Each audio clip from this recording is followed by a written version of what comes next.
Hey guys, let's talk about all the horror books I've read recently. The first book I want to talk about is The Last Word by Taylor Adams. This is a fast-paced thriller about a young woman who leaves a 1-star review for an author and he doesn't like it. So he decides to stalk her and essentially try to kill her. This story helped get me out of a reading slump. This woman is house sitting for someone in a coastal town. She's very isolated, has limited access to the outside world, and she has a neighbor across the way who she communicates with via telescope.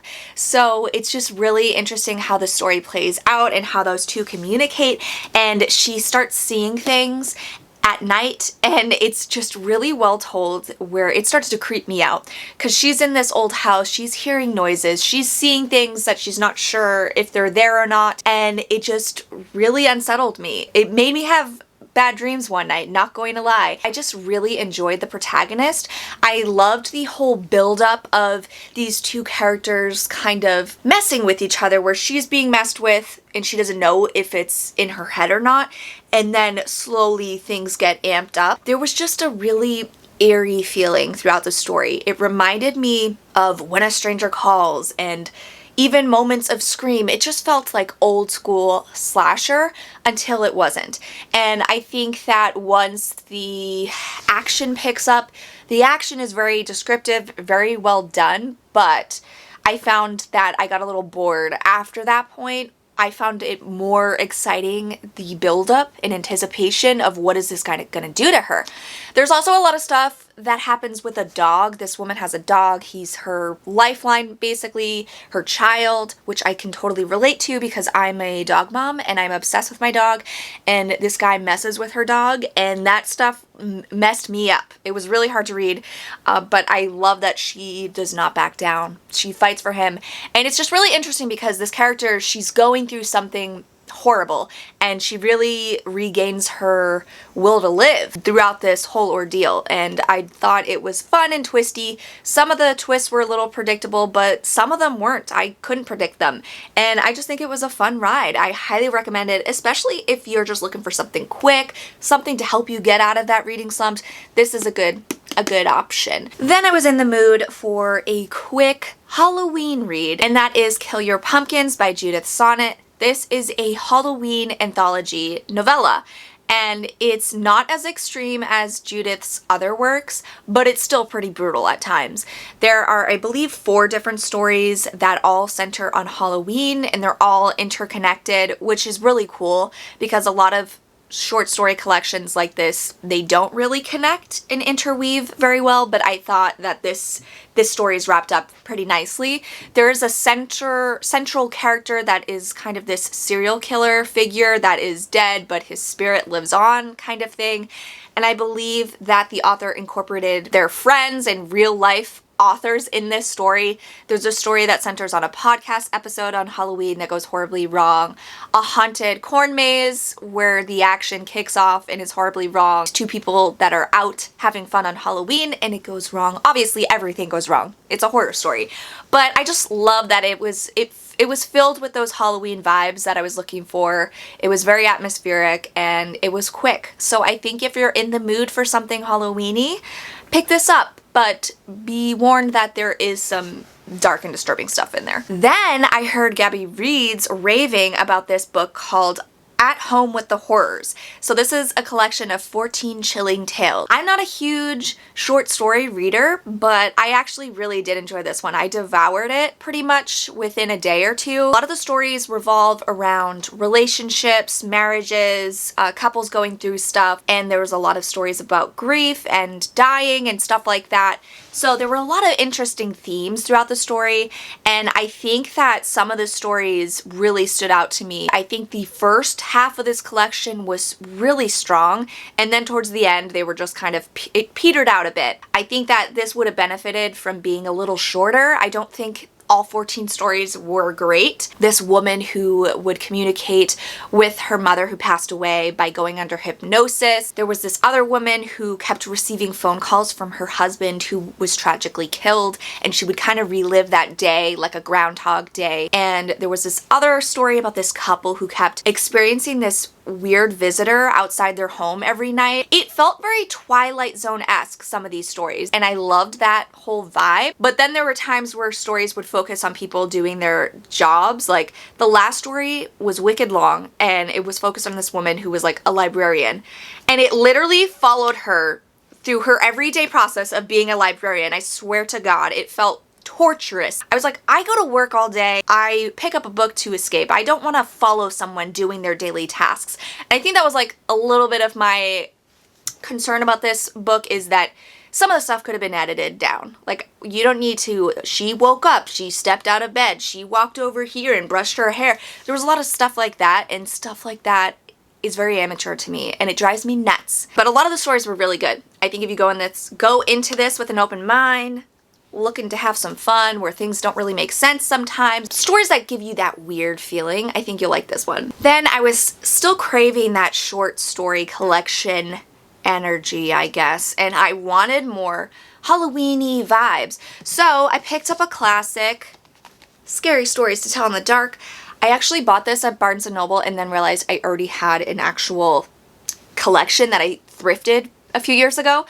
So this is a collection of short stories. Some of them range from funny, campy stories to urban legends, like the hook, the guy with the hook that escapes a mental hospital, and they find the hook on the handle of their door, their car door, after they were out making out all night. The urban legend that I love the most is when the girl is driving down the street and she is being tailed by this guy in a pickup truck, and he keeps flashing his lights at her and she's like terrified. And then when she gets home, he tells her that there was someone in her back seat.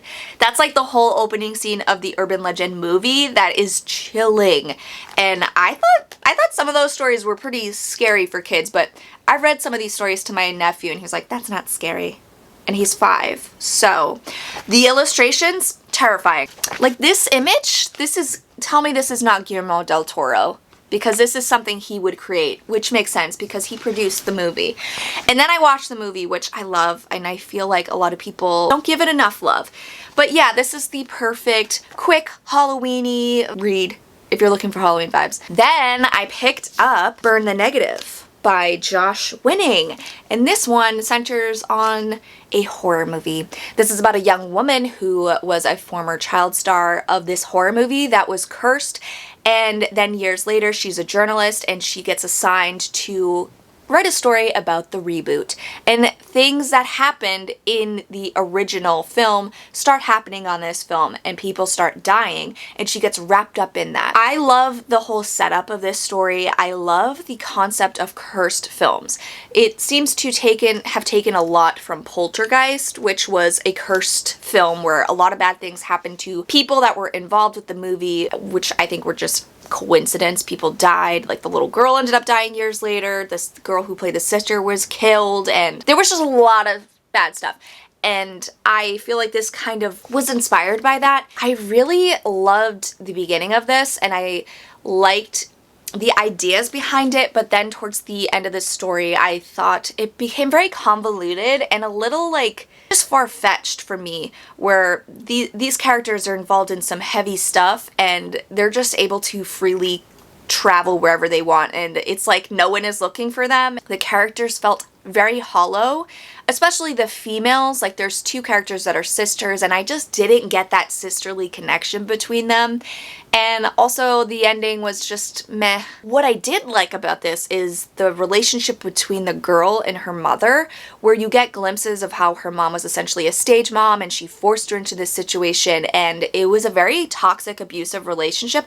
I wanted more of that. I thought that stuff was really interesting, but we didn't get much of that. It was just here and there.